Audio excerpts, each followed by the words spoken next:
आज हम स्टार्ट करेंगे एयरफोर्स एक्स ग्रुप का प्रैक्टिस सेट 3, जिसके अंदर मैं आपको प्रीवियस ईयर्स के क्वेश्चंस करा रहा हूं और मेरा ये टारगेट है कम से कम आपको 300 बेस्ट प्रीवियस ईयर्स के क्वेश्चन मैं आपको करा दूं, जिससे कि आपको एग्जाम में उनको करने से बहुत हेल्प मिले और क्वेश्चंस यहां से फंसे।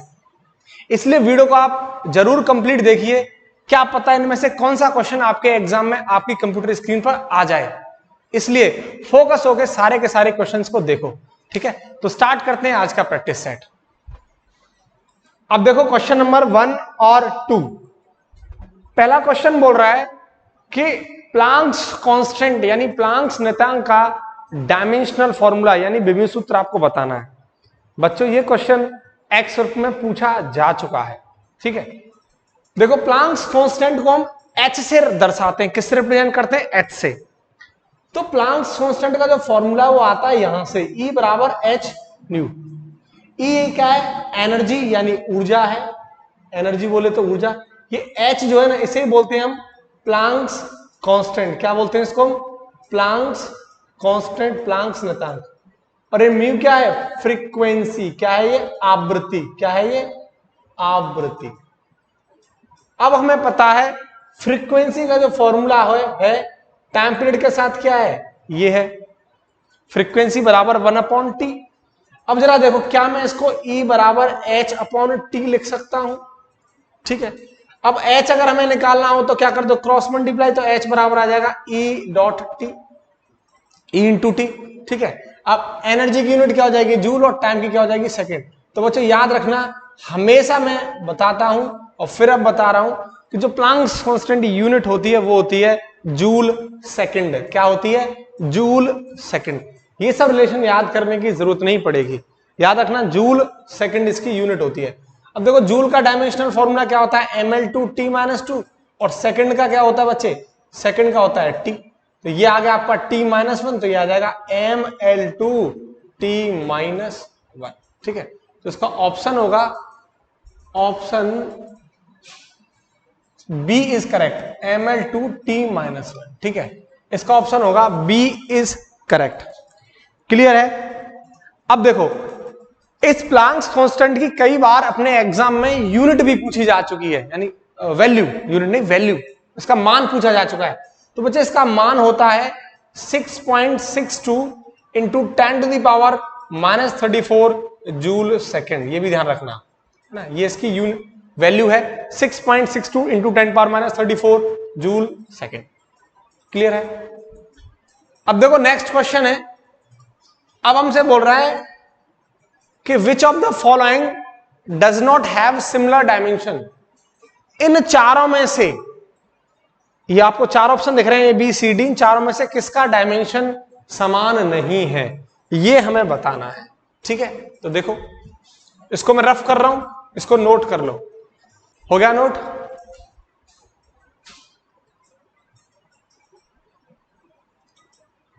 देखो पहला देखो, स्ट्रेस। बच्चे स्ट्रेस का जो फॉर्मूला होता है वो क्या होता है? Force upon area.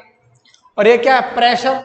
और प्रेशर भी का क्या होता है? फोर्स अपॉन एरिया, यानी बल बट्टे क्षेत्रफल। ये भी बल बट्टे क्षेत्रफल होता है। तो दोनों का सेम है, फॉर्मूला सेम है, तो डायमेंशन भी सेम आएगी। ठीक है, ये हमारा आंसर नहीं है। दूसरा देखो, एंगल और स्ट्रेन। एंगल क्या होता है? थीटा बराबर क्या होता है? Arc upon radius. Arc upon radius. ठीक है, अब आर्क का जो डायमेंशनल फॉर्मूला है वो क्या हो जाएगा? एल।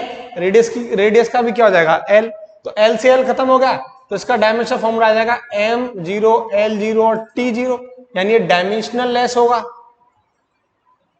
ठीक है, एल से एल कट गया, भैया l0 आ गया, तो m0 l0 t0। अब देखो विकृति क्या होता है? स्ट्रेन क्या होता है? स्ट्रेन आपका होता है डेल्टा एल अपॉन एल, यानी change in length upon original length. लंबाई में परिवर्तन बटे वास्तविक लंबाई। अब इसका भी क्या होगा? डायमेंशनल फॉर्मूला एल, इसका भी क्या होगा? एल। अब दोनों का सेम आएगा कि नहीं आएगा? m0 l0 t0। तो इन दोनों का भी सेम आ रहा है, ये भी हमारा आंसर नहीं है। अब ऑन डी, ऑप्शन डी पर, प्लांक्स कांस्टेंट का क्या होता है? h बराबर जूल सेकेंड। ठीक है, अब जूल, जूल का क्या हो जाएगा mL2t-2, सेकंड का t अभी क्या निकाला था इसका mL2t-1। अब एंगुलर मोमेंटम का देखो, कोणीय संवेग को हम L से दर्शाते हैं, तो L का फॉर्मूला होता है mvr। m का क्या होता है m, v मतलब वेलोसिटी वेग, L-t-1 और r का हो जाएगा L, तो क्या आ जाएगा mL2t-1, ये L है, ये आ जाएगा L2t-1। तो दोनों का देखो, ये देखो दोनों का क्या आ रहा है सेम आ रहा है, ये भी हमारा आंसर नहीं है। अब आ जाओ टेंशन और सरफेस टेंशन पर। देखो टेंशन क्या होता है बच्चों, तनाव। तनाव एक टाइप का फोर्स होता है, और फोर्स की यूनिट क्या होती है बल की m इंटू ए। m का क्या होगा m, a का क्या हो जाएगा L-t-2, तो इसका डायमेंशन फॉर्मूला क्या आ जाएगा mL-t-2। अब सरफेस टेंशन का देखो, सरफेस जो टेंशन है इसका होता है फोर्स अपॉन लेंथ, लंबाई बट्टे सॉरी बल बट्टे लंबाई, फोर्स अपॉन लेंथ। अब फोर्स का क्या हो जाएगा mL-t-2, लंबाई का L, L से L गया, बचा क्या mL0t-2। अब देखो ये दोनों क्या आ गए अलग अलग आ गए, इसका आ गया mL-t-2 और इसका आ गया mL0t-2। तो आपका ऑप्शन कौन सा सही है, सी इज करेक्ट। ठीक है, समझ में आ गया, इसको नोट कर लो, हो गया नोट। अब देखो क्वेश्चन नंबर 3 और 4। क्वेश्चन नंबर 3 बोल रहा है कि which one of the following wave has the highest wavelength. अपने एग्जाम के अंदर कई बार वेवलेंथ और फ्रीक्वेंसी से रिलेटेड क्वेश्चन बन चुका है। वेवलेंथ को तरंग दैर्ध्य बोलते हैं और फ्रीक्वेंसी को आवृत्ति, कि किस वेव का फ्रीक्वेंसी या वेवलेंथ कम या ज्यादा होता है, कई बार ऐसा क्वेश्चन बन चुका है। ठीक है, तो इसलिए मैंने इस क्वेश्चन को इस प्रैक्टिस सेट के अंदर डाला है। तो निम्न में से किस तरंग में सबसे अधिक तरंग दैर्ध्य है, एक्स-रे, इंफ्रारेड रे, रेडियो वेव्स और अल्ट्रावायलेट वेव्स। अब जरा देखो, मैंने आपके सामने एक ऑर्डर लिखा है, ये ऑर्डर घटते हुए क्रम में है, यानी सबसे पहले बड़ा, फिर कम, फिर कम, फिर कम, फिर कम, सबसे कम। तो सबसे ज्यादा जो वेवलेंथ होती है वो होती है रेडियो वेव की, और सबसे कम जो होती है वो होती है गामा रे की। ध्यान रखना, गामा रे की सबसे कम वेवलेंथ होती है और सबसे ज्यादा तरंग दैर्ध्य रेडियो वेव की होती है। तो आपका आंसर क्या होगा इसका, रेडियो वेव, क्योंकि क्या निकलवा रहा है सबसे अधिक। अगर ये कम निकलवाता तो आपका आंसर क्या होता, गामा रे।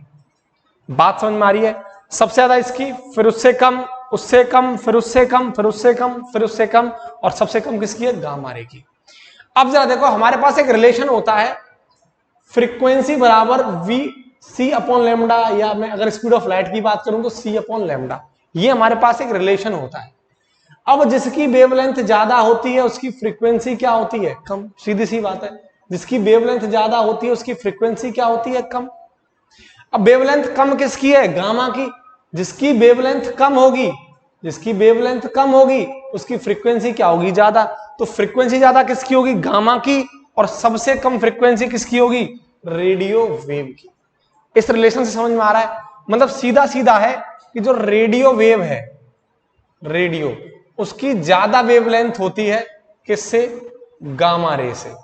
ठीक है, अगर फ्रीक्वेंसी केस में देखा जाए तो इसका उल्टा हो जाएगा, गामा रे की सबसे ज्यादा फ्रीक्वेंसी होगी, क्या होगी, फ्रीक्वेंसी। रेडियो वेव है और ये है आपकी गामा रे, गामा रे की फ्रीक्वेंसी सबसे ज्यादा होगी। बात समझ में आ रही है, क्योंकि जिसका वेवलेंथ कम होगा उसका फ्रीक्वेंसी ज्यादा होगा। तो इसकी वेवलेंथ कम है तो सबसे ज्यादा इसकी फ्रीक्वेंसी होगी। ठीक है, इसकी सबसे ज्यादा और सबसे कम फ्रीक्वेंसी किसकी, इसकी। वेवलेंथ में इसकी सबसे कम और इसकी सबसे ज्यादा वेवलेंथ होगी। ठीक है, बात क्लियर है, तो कर लोगे आप। अगर आपको यहां से ऑर्डर और दे देता कि माइक्रोवेव और यूवी रे ऑप्शन में दे रखा और पूछ ले बताओ इन दोनों में किसकी ज्यादा होगी वेवलेंथ, तो किसकी ज्यादा होगी, माइक्रोवेव की ज्यादा होगी, कम किसकी होगी, यूवी की कम होगी। फ्रीक्वेंसी किसकी ज्यादा होगी, यूवी की ज्यादा होगी और माइक्रोवेव की कम होगी। ठीक है, समझ में आ गया होगा, इस रिलेशन को याद रखना। ठीक है, ये आपका ऑर्डर है वेवलेंथ का। ठीक है, ऑर्डर ऑफ वेवलेंथ, तरंग दैर्ध्य का ऑर्डर है घटते हुए क्रम में। ठीक है, अब देखो क्वेश्चन नंबर 4, ये थ्योरेटिकल सवाल है। कि the value of capital G depends on, capital G को बोलते हैं यूनिवर्सल ग्रेविटेशनल कांस्टेंट। ठीक है, अब देखो जी का मान निर्भर करता है दो बॉडी के बीच की दूरी पर, उनके साइज पर और उनके मासेस पर। एक्चुअल में जो जी है ना, ये जो जी है वो तो यूनिवर्सल कांस्टेंट है, सार्वत्रिक नियतांक है। ये तो किसी बात पर डिपेंड ही नहीं करता, ना तो इस बात पर डिपेंड करता कि दोनों बॉडी के बीच की डिस्टेंस क्या है। भाई इसकी वैल्यू तो फिक्स है, that is 6.67 10 to the power -11। भाई इसकी तो वैल्यू फिक्स है 6.67 10 power -11 न्यूटन मीटर स्क्वायर पर किलोग्राम स्क्वायर, इसकी यूनिट हो जाएगी। इसकी तो वैल्यू फिक्स है, तो कितनी भी बीच की डिस्टेंस क्यों ना हो, कम हो या ज्यादा, तो भी इतना ही लगेगा। चाहे बॉडी कुछ ज्यादा हो, ये छोटी, मतलब साइज दोनों का कम, वेरिएशन हो इसका ज्यादा इसका कम, तो भी इतना ही लगेगा। इनका मास कुछ भी हो तो भी जी इतना ही लगेगा। तो कैपिटल जी जो है यूनिवर्सल ग्रेविटेशनल कांस्टेंट, ये किसी भी बात पर डिपेंड नहीं करता, ये कांस्टेंट होता है, नियत होता है, ध्यान रखना। ठीक है, तो इसका आंसर होगा नन ऑफ द अबव। ठीक है, तो इसका ऑप्शन होगा डी इज करेक्ट। नोट कर लो, हो गया। अब देखो क्वेश्चन नंबर 5 और 6। क्वेश्चन 5 बोल रहा है कि the distance covered by a moving body is directly proportional to the square of time the acceleration of the body is, यानी गतिमान पिंड द्वारा तय की गई दूरी समय के वर्ग के सीधे अनुक्रमानुपाती है, तो पिंड का त्वरण है बढ़ रहा है, घट रहा है, जीरो या कांस्टेंट। मतलब सवाल आपसे ये बोल रहा है बच्चे कि जो डिस्टेंस है, ठीक है, जो बॉडी आगे की तरफ चल रही है, यानी ये जो बॉडी है ये मान के चलो कार है, ठीक है, ये कार जो आगे की तरफ चल रही है, तो मान चलो इसने डिस्टेंस कवर किया s और टाइम लिया t टाइम में s डिस्टेंस कवर किया, तो ये सवाल बोल रहा है कि इसकी जो डिस्टेंस है वो समय के स्क्वायर के डायरेक्टली प्रोपोर्शनल है, ये हमसे बोल रहा है। तो अब फिर हमसे उसने पूछा कि बताओ इस बॉडी का एक्सेलरेशन क्या होगा, घट रहा होगा, बढ़ रहा होगा, जीरो होगा या नियत होगा, ये हमसे पूछ रहा है। ठीक है, तो एक काम देखो, क्या मैं इसको ऐसे लिख सकता हूं s बराबर के टी स्क्वायर, भैया डायरेक्टली प्रोपोर्शन को हटा दिया तो सीधा लिख दिया मैंने के टी स्क्वायर। अब एक्सेलरेशन का फॉर्मूला क्या होता है, dv ओवर dt, कोई प्रॉब्लम। अब डिस्प्लेसमेंट की फॉर्म में क्या हो जाएगा इसका, अब देखो या तो फिर आप ऐसे कर दो, वेलोसिटी का फॉर्मूला क्या होता है ds ओवर dt, सीधी सीधी बात है, तो क्या बन जाएगा ये D square S upon D T square. तो एक्सेलरेशन का फॉर्मूला डिस्टेंस डिस्प्लेसमेंट की फॉर्म में क्या निकल के आ गया, D square S upon D T square, ये निकल के आ गया। ठीक है, यानी यहां हो क्या रहा है, इस एस का 2 बार डिफरेंशिएशन हो रहा है। कितनी बार, 2 बार डिफरेंशिएशन हो रहा है। तो देखो कर दो भैया, एस की वैल्यू कितनी है पुट कर दो, तो ये आ जाएगा आपका ए बराबर D square upon D T square, S की वैल्यू कितनी है के टी स्क्वायर। अब बच्चे इसका ये एस की वैल्यू है के टी स्क्वायर, अब इसका 2 बार डिफरेंशिएशन करना है, तो एक बार करोगे तो क्या आएगा, ये आ जाएगा D by over D T, एक बार करोगे तो आ जाएगा 2kt, एक बार में तो इतना आ गया, और अब एक और बार करोगे तो कितना आ जाएगा t का 1, ये कितना आ जाएगा 2k, कितना निकल के आ गया 2k। तो एक्सेलरेशन बच्चा कितना आ गया 2k, और k क्या है हमारा कांस्टेंट, और कांस्टेंट का 2 भी क्या है कांस्टेंट, तो दोनों कांस्टेंट का मल्टीप्लाई क्या कहलाएगा कांस्टेंट, यानी नियत। तो बच्चे एक्सेलरेशन क्या आ जाएगा, सीधा सीधा ऑप्शन डी इज करेक्ट, यानी बॉडी जो गाड़ी है वो कांस्टेंट त्वरण से चल रही होगी, उसके एक्सेलरेशन में कोई भी चेंज नहीं आएगा। ठीक है, बात क्लियर है। अब देखो question number 6, a real image formed by the convex lens is always, यानी उत्तल लेंस द्वारा बनाई गई एक वास्तविक छवि हमेशा होती है। तो बच्चे जो कॉन्वेक्स लेंस होता है, ये जो कॉन्वेक्स लेंस होता है, ठीक है, ये इसका ऑप्टिकल सेंटर हो गया। ठीक है, ये जो कॉन्वेक्स लेंस होता है, पहली बात कॉन्वेक्स लेंस से हमेशा इमेज कैसी बनती है, वो रियल बनती है। कैसी बनती है, वास्तविक प्रतिबिंब बनता है, रियल इमेज। और एक कैसा बनता है? उल्टा बनता है, इन्वर्टेड बनता है। पहली बात ये। तीसरी बात क्या है? हमेशा अपने वस्तु से ऑब्जेक्ट से बड़ा बनेगा। तो लार्जर देन द ऑब्जेक्ट, मैं यहां लिख देता हूं ना, लार्जर देन द ऑब्जेक्ट लिख लेना हिंदी में, वस्तु से बड़ा बनेगा। तो दोबारा समझ लो, कॉन्वेक्स लेंस से क्या है? इमेज हमेशा वास्तविक बनती है, जिससे बोल रखा है उसने, रियल इमेज दे रखी है। बनेगी कैसी? उल्टी बनेगी, इन्वर्टेड बनेगी, और हमेशा अपनी वस्तु से लार्जर बनेगी, बड़ी बनेगी। तो अपना ऑप्शन देख लो कौन सा है। स्मॉलर देन ऑब्जेक्ट बिल्कुल नहीं होगा, इरेक्ट सीधी बिल्कुल नहीं होगी। तो इसका आंसर क्या है? इन्वर्टेड, उल्टा। ठीक है। और अगर आगे और ऑप्शन के अंदर दे रखा होता ये larger than object, inverted and larger than object, ये भी आपका आंसर होता है।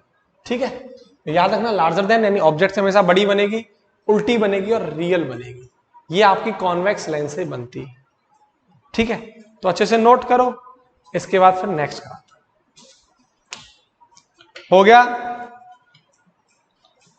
अब देखो क्वेश्चन नंबर 7 और 8।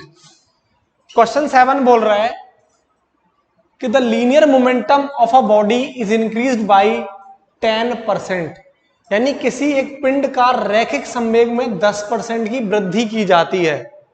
The percentage change in its kinetic energy, तो उसकी गतिज ऊर्जा में प्रतिशत में परिवर्तन होगा। तो उसके ऑप्शन लिख लो।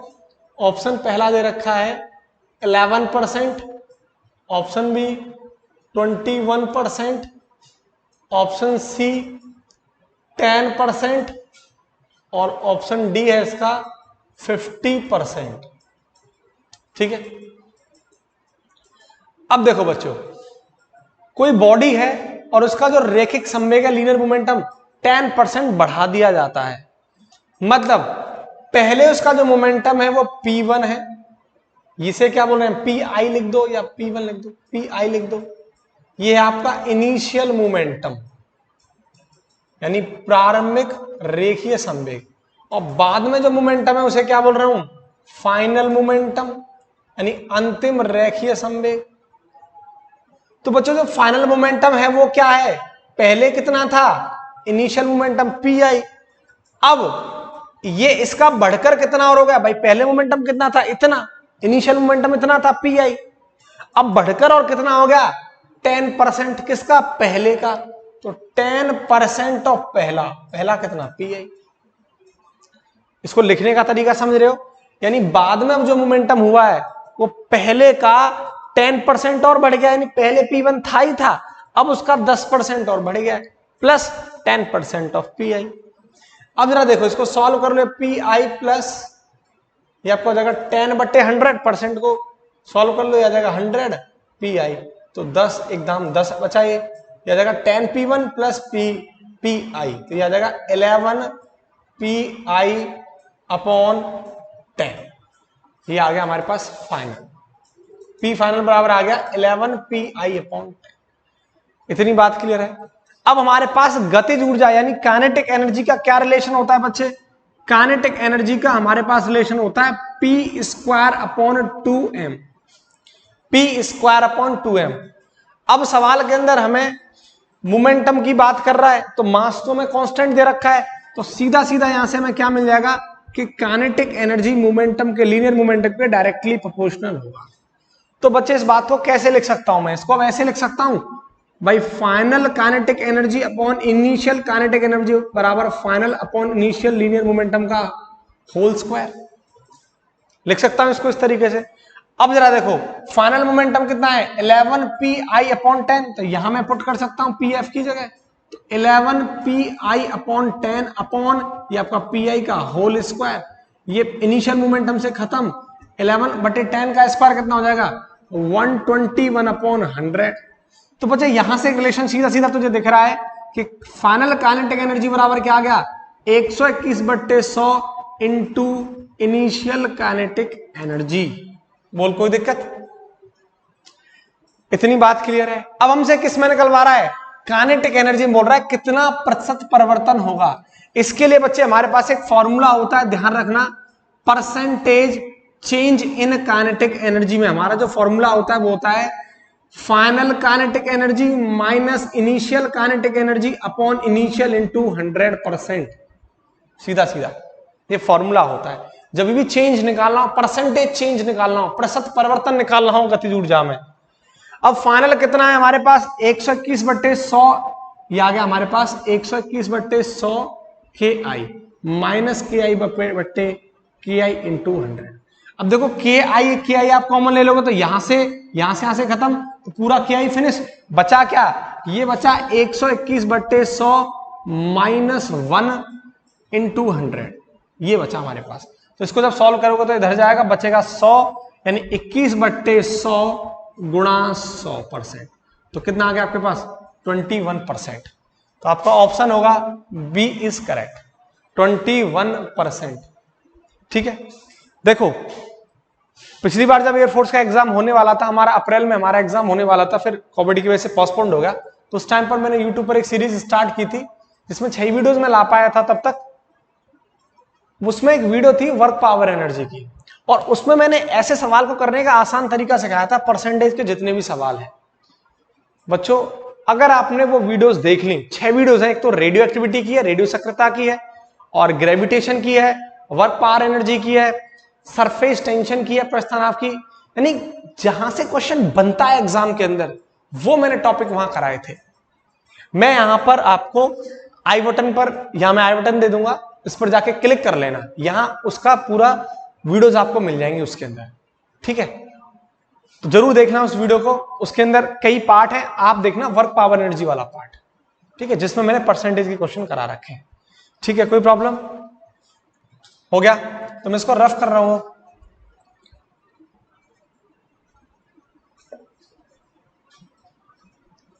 अब जो अगला क्वेश्चन है उसको आप देखो। अगला क्वेश्चन क्या बोल रहा है, when a ray of light enter in a glass slab, when a ray of light enter in a glass slab from air, यानी हवा से ग्लास स्लैब के अंदर लाइट एंटर कर रही है, लाइट प्रवेश कर रही है, तब हमसे बोल रहा है कि उसकी वेवलेंथ घट जाएगी, तरंग दैर्घ्य घट जाएगी या बढ़ जाएगी, उसकी फ्रीक्वेंसी बढ़ जाएगी, आवृत्ति बढ़ जाएगी। ना तो वेवलेंथ और ना ही फ्रीक्वेंसी में कोई परिवर्तन होगा, ना तो तरंग दैर्घ्य और आवृत्ति में कोई परिवर्तन होगा।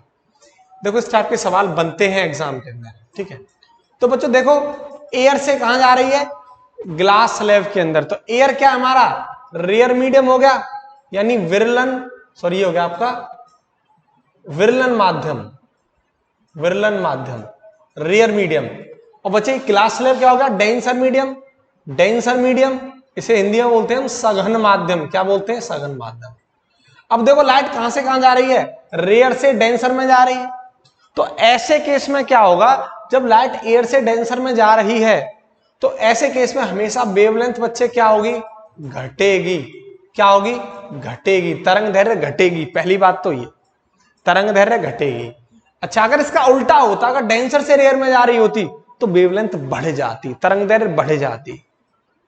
क्लियर है, लेकिन यहां क्या रेयर से डेंसर में जा रही है तो घट जाएगी। अब अगर वेवलेंथ घट रही है तो मैं ऐसा भी तो बोल सकता हूं स्पीड भी क्या हो जाएगी, चाल भी घट जाएगी। चाल क्या हो जाएगा, घट जाएगा बच्चे। लेकिन फ्रीक्वेंसी यानी आवृत्ति, फ्रीक्वेंसी यानी आवृत्ति में कोई चेंज नहीं होगा। फ्रीक्वेंसी में नो चेंज, फ्रीक्वेंसी में कोई भी परिवर्तन नहीं होगा, चाहे लाइट रेयर से डेंसर में जाए चाहे डेंसर से रेयर में जाए। फ्रीक्वेंसी जैसे पहली थी वैसे की ही वैसी रहती है, कोई फर्क नहीं पड़ता। बट फर्क कब पड़ता है, वेवलेंथ और स्पीड पर फर्क पड़ता है बच्चे।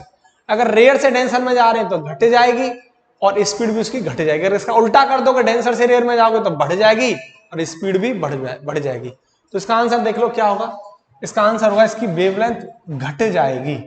ठीक है, तो ऑप्शन ए इज करेक्ट। ठीक है, तो इसको नोट करो, हो गया। अब देखो क्वेश्चन नंबर 9, 10 और 11। क्वेश्चन नंबर 9 बोल रहा है कि 1 electron volt is equal to, ये नेवी डबल ए में पूछा गया क्वेश्चन है। ठीक है, तो 1 इलेक्ट्रॉन वोल्ट किसके बराबर होता है बच्चे? देखो 1 इलेक्ट्रॉन वोल्ट होता है 1.6 into 10 to the power minus 19 joule के बराबर। तो ध्यान रखना है वैल्यू, ठीक है, 1.6 इंटू 10 पावर माइनस 19 जूल। दूसरा सवाल देखो, on adding impurities elasticity bill, अशुद्धि मिलाने पर प्रत्यास्थ था।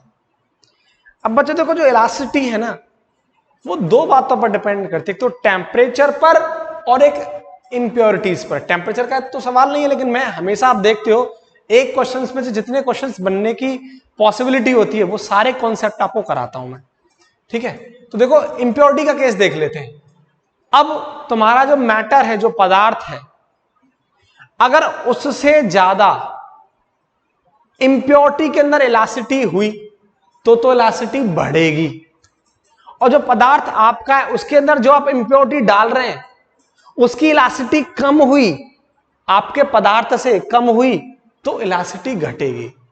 तो ऐसा नहीं है कि इंप्योरिटी डालने पर इलास्टिसिटी हमेशा बढ़ती है।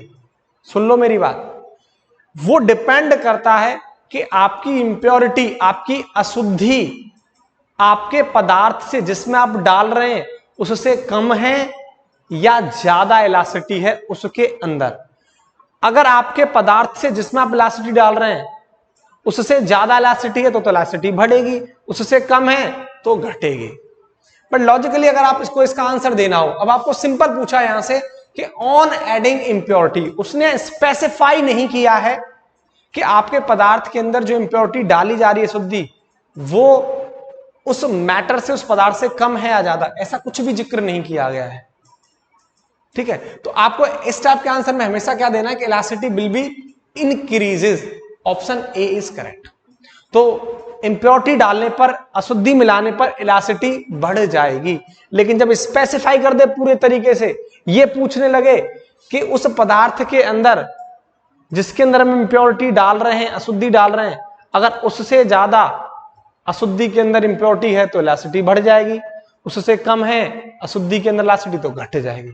तो यहां आपको वेरिएशन नहीं पूछ रहा है, सिर्फ और सिर्फ उसने ऐसा पूछा है कि इंप्योरिटी डालने पर इलास्टिसिटी क्या होती है। तो इसका आंसर लिखे आओगे आप, बढ़ जाएगी। अब बच्चे टेम्परेचर के केस में क्या होता है, अगर आप टेम्परेचर बढ़ाओगे, ठीक है, टेम्परेचर अगर आप बढ़ाओगे तो इलास्टिसिटी यानी प्रत्यास्थता घटती है। तो इलास्टिसिटी होती क्या है, दो खंबे हैं, ठीक है, और भाई साहब ये रबड़ है। अगर मैं इस रबड़ पर बाहर से कोई फोर्स लगाता हूं तो नीचे की तरफ इस तरीके से बेंड हो जाएगी, मुड़ जाएगी, और जैसे फोर्स हटा दूंगा मैं तो ये ऊपर की तरफ पहुंच जाएगी।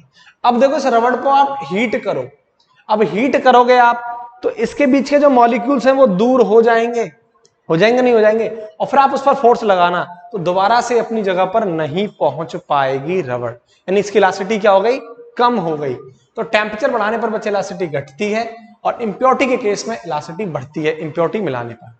इतनी बात है, क्लियर है, ठीक है। अब देखो क्वेश्चन नंबर 11।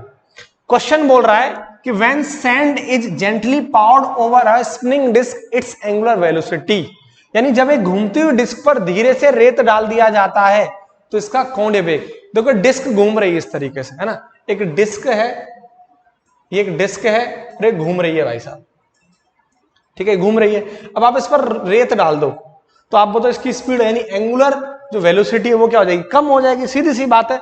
ये स्पिन कर रही है, घूम रही है, अब अगर आप इसके ऊपर रेत डाल दोगे तो उसकी एंगुलर वेलोसिटी क्या हो जाएगी, कोणीय वेग घट जाएगी, इसकी स्पीड घट जाएगी, यानी इसका आंसर क्या हो जाएगा, ऑप्शन बी इज करेक्ट, घट जाएगी, डिक्रीजेस, ठीक है।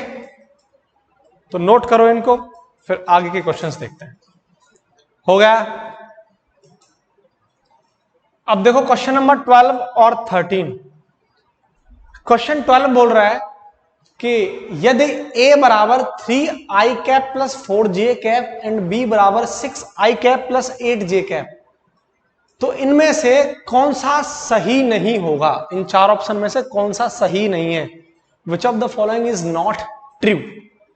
देखो पहला ऑप्शन चेक करते हैं, a क्रॉस b बराबर दे रखा है 0, तो बच्चे a क्रॉस b लगा के देखते हैं, तो हमारे पास a की वैल्यू कितनी है 3i प्लस के 4j और b की वैल्यू कितनी है 6i plus 8j। a cross b लगा के देखो क्या हो जाएगा, बच्चे आई क्रॉस आई कितना होता है 0।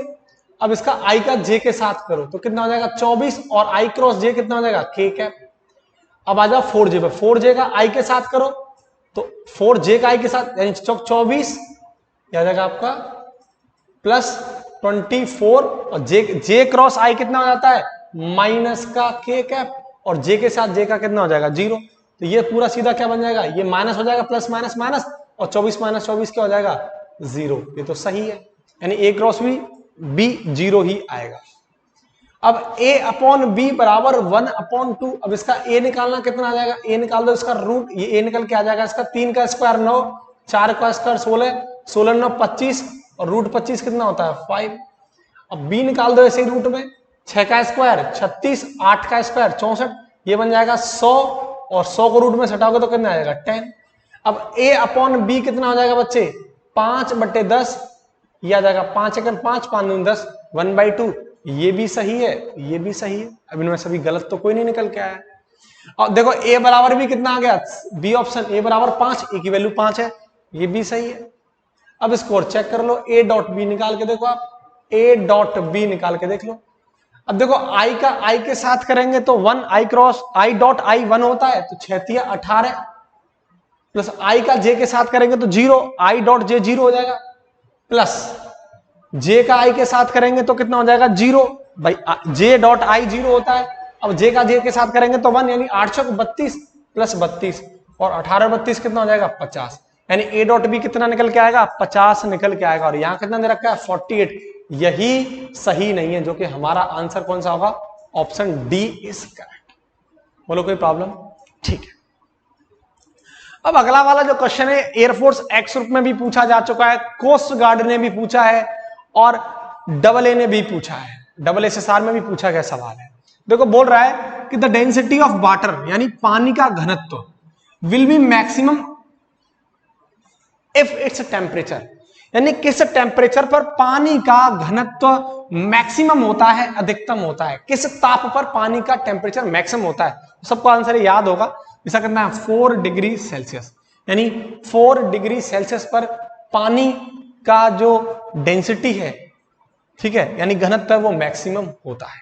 ठीक है, कर लो इसको नोट, हो गया। अब देखो क्वेश्चन नंबर 14 और 15। क्वेश्चन नंबर 14 बोल रहा है कि Newton's third law of motion, यानी न्यूटन का गति का तृतीय नियम is the law of conservation of, निम्न के संरक्षण का नियम है। ऑप्शन ए एंगुलर मोमेंटम के, मास के द्रव्यमान, एनर्जी ऊर्जा या मोमेंटम संवेग। तो बच्चों तो न्यूटन का थर्ड लॉ ऑफ मोशन था, थर्ड लॉ जो था न्यूटन का वो कंजर्वेशन ऑफ मोमेंटम संवेग के संरक्षण नियम पर आधारित था। ठीक है, तो इसका आंसर आप याद रखना, कंजर्वेशन ऑफ मोमेंटम आपको पता होगा। ठीक है, कंजर्वेशन ऑफ मोमेंटम क्या है, पूरे सिस्टम का मोमेंटम कांस्टेंट रहना। ठीक है भाई, थर्ड लॉ क्या था, एक्शन और रिएक्शन, एक्शन और रिएक्शन। आपने कोई बॉल दीवार में मारी फेंक के, एक्शन हुआ, बॉल वापस आपकी तरफ आएगी, रिएक्शन। अब इस पीरियड में जो मोमेंटम है उस पूरे सिस्टम का वो क्या रहेगा, कांस्टेंट रहेगा, इस चेंज नहीं होगा, पूरे सिस्टम का, पूरे सिस्टम का। तो इसी को हम बोलते हैं कंजर्वेशन ऑफ मोमेंटम, संवेग का संरक्षण नियम। ठीक है, तो ध्यान रखना इसका आंसर होगा कंजर्वेशन ऑफ मोमेंटम, संवेग का संरक्षण नियम पर न्यूटन का तीसरा नियम आधारित है। ठीक है, क्वेश्चन नंबर 15 देखो, if the normal force is double the coefficient of friction is. ये क्वेश्चन पूछा जा चुका है एक्स ग्रुप एग्जाम में और डबल SSR के अंदर।